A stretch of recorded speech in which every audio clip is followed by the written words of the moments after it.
अस्सलामुअलैकुम। आज की वीडियो में हम रिलेटेड रेट्स की एग्जांपल देखेंगे। तो सबसे पहले हम ओवरव्यू ले लेते हैं कि रिलेटेड रेट्स में हमारे पास क्या था।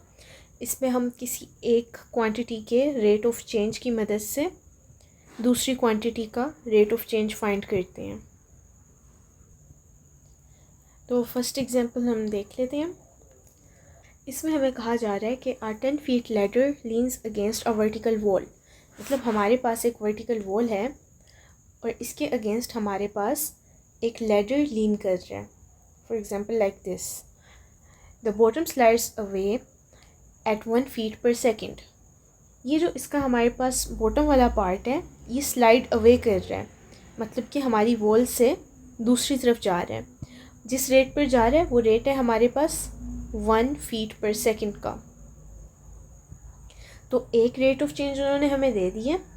अब हमने दूसरा रेट ऑफ चेंज फाइंड करना है कि how fast is the top sliding down when the bottom is 6 feet from the wall.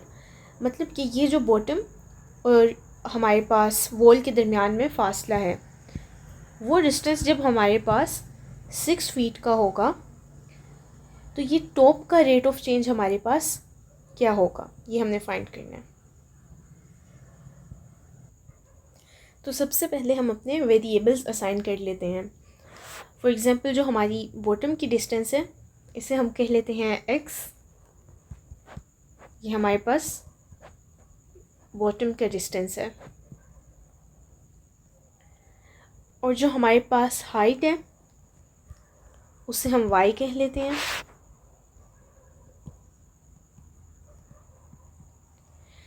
ये जो लैडर की लेंथ है हमारे पास इसे हम l कह लेते हैं। और ये हमारे पास दी हुई है 10 फीट। अगर आप लोग इस डायग्राम की तरफ गौर से देखें तो ये तो हमारे पास एक राइट एंगल ट्रायंगल बन रहा है। यहाँ पर 90 डिग्रीज़ है हमारे पास।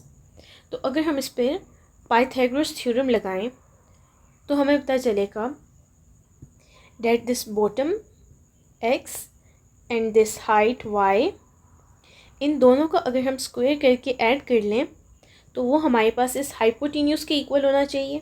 मतलब कि हमारी लेडर की लेंथ के इक्वल, लेडर की लेंथ के स्क्वायर के इक्वल, यानी कि 10 फीट का स्क्वायर। तो ये हमारे पास पाइथागोरस थ्योरम है, इसी को हम यूज़ करेंगे। इससे हम इक्वेशन सेटअप करेंगे।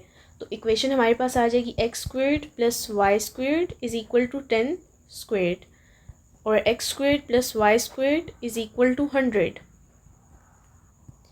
अब क्योंकि हम रेट ऑफ चेंज फाइंड कर रहे हैं तो हम डिफ्रेंशिएट करेंगे विद रिस्पेक्ट टू टाइम। तो इसे हम करेंगे डिफ्रेंशिएट। तो देखिए हमारे पास आ जाएगा 2x dx dt। ये हमने साथ अलग से इसलिए लिखा है बिकॉज dt हमारे पास इंडिपेंडेंट वेरिएबल था, बट इस एक्सप्रेशन में हमारे पास t नहीं था। इसी तरह 2y और dy ओवर dt। 100 का हमारे पास डेरिवेटिव होगा 0।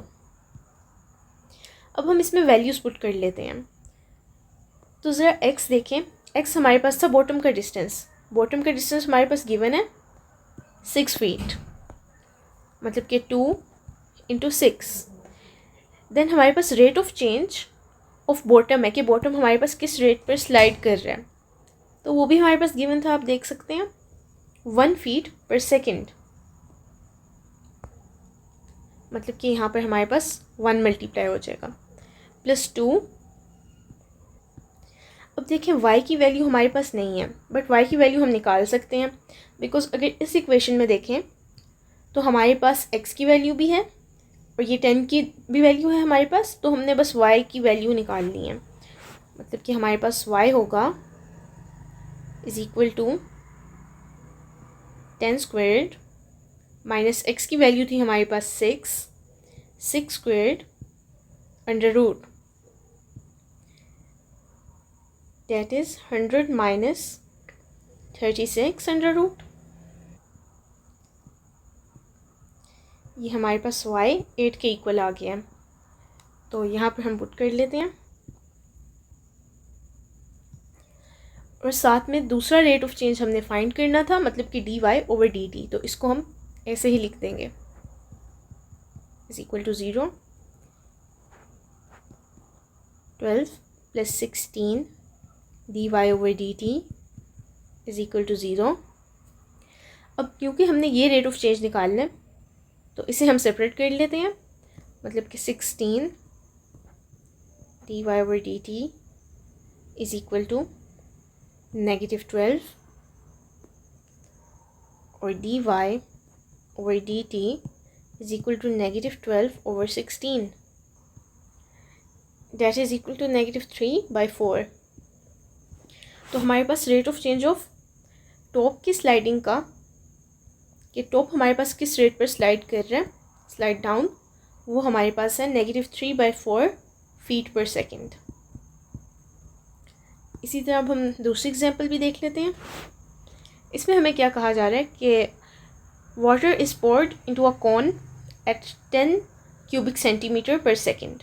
मतलब कि हमारे पास एक कॉन है, इसमें हमारे पास पानी डाला जा रहा है, किस रेट पर, 10 क्यूबिक सेंटीमीटर पर सेकेंड, और कॉन की हाइट है हमारे पास 12 सेंटीमीटर, और इसका रेडियस है हमारे पास 6 सेंटीमीटर। तो हमने फाइंड करना है how fast the water level rises when the depth is 4 centimetre. मतलब कि हमारे पास 4 सेंटीमीटर तक जब पानी की डेप्थ हो गई है तब हमारे पास वाटर लेवल कितना फास्टली इंक्रीज़ कर रहे हैं। तो सबसे पहले तो देखिए हमारे पास क्यूबिक सेंटीमीटर है और एक कॉन है, मतलब कि हमारे पास यहाँ पर वॉल्यूम की बात हो रही है। तो वॉल्यूम ऑफ अ कॉन, इसमें हमारे पास फॉर्मूला आ जाएगा 1/3 πr² h। अब ज़रा हम अपना डेटा देखते हैं कि हमारे पास जो हाइट है वो 12 सेंटीमीटर है, हमारा रेडियस हमारे पास 6 सेंटीमीटर है। तो इन दोनों में आपको एक रिलेशन दिख रहा होगा कि हमारे पास जो रेडियस है वो हाइट से हमारे पास हाफ है, मतलब कि 6 जो है हमारे पास 12 का हाफ है। तो हम रेडियस को हाइट के टर्म में भी लिख सकते हैं कि h/2 के इक्वल है ये। अब इसे हम अपनी इस इक्वेशन में सब्स्टिट्यूट कर लेते हैं,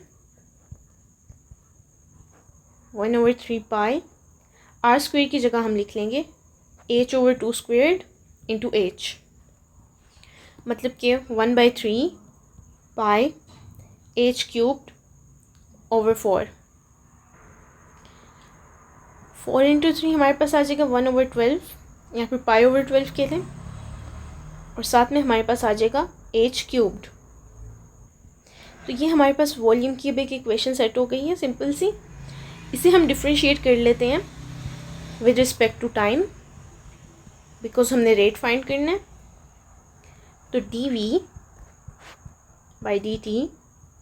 इज इक्वल टू π/12 हमारे पास क्या है, ये तो हमारे पास कांस्टेंट मल्टीपल है, तो ये ऐसे ही आ जाएगा। h³ को जब हम डिफ्रेंशिएट करेंगे तो ये 3 हमारे पास पहले मल्टीप्लाई हो जाएगा और h की पावर में से हमारे पास एक कम हो जाएगा, और साथ में क्योंकि इंडिपेंडेंट वेरिएबल हमारे पास t था तो हम एक दफ़ा इसके डेरिवेटिव को लिख लेंगे कि dh/dt। तो ये हमारे पास कैंसिल आउट हो जाएगा, π/4 h² dh/dt is equal to dv/dt। अब हम अपने डेटा की तरफ वापस चलते हैं कि हमारे पास वॉल्यूम का रेट ऑफ चेंज हमारे पास मेंशन था। क्या रेट ऑफ चेंज था हमारे पास, 10 क्यूबिक सेंटीमीटर पर सेकेंड। तो इसकी जगह तो हम ये पुट कर देंगे, इसकी जगह हमने 10 पुट कर दिया। हाइट हमारे पास गिवन थी, तो हाइट को हम चेक कर लेते हैं।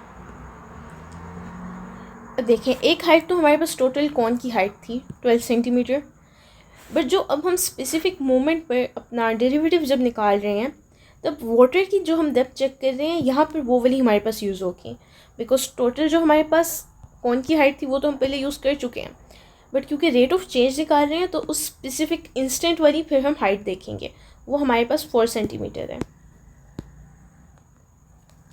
तो यहाँ पर हमारे पास आ जाएगा π/4 इंटू 4 स्क्वेयर्ड और rate of change of height. तो देखिए 1/4 तो हमारे पास कैंसिल आउट हो जाएगा, तो 10 is equal to 4 pi dh/dt।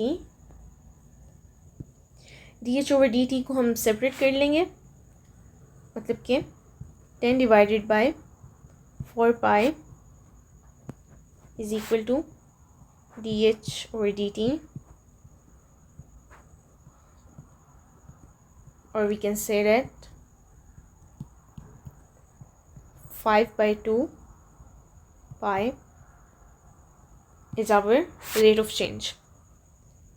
तो ये हमारे पास, बिकॉज हाइट का रेट ऑफ चेंज है तो हमारे पास सेंटीमीटर पर सेकेंड में आएगा। तो ये हमारा आंसर है।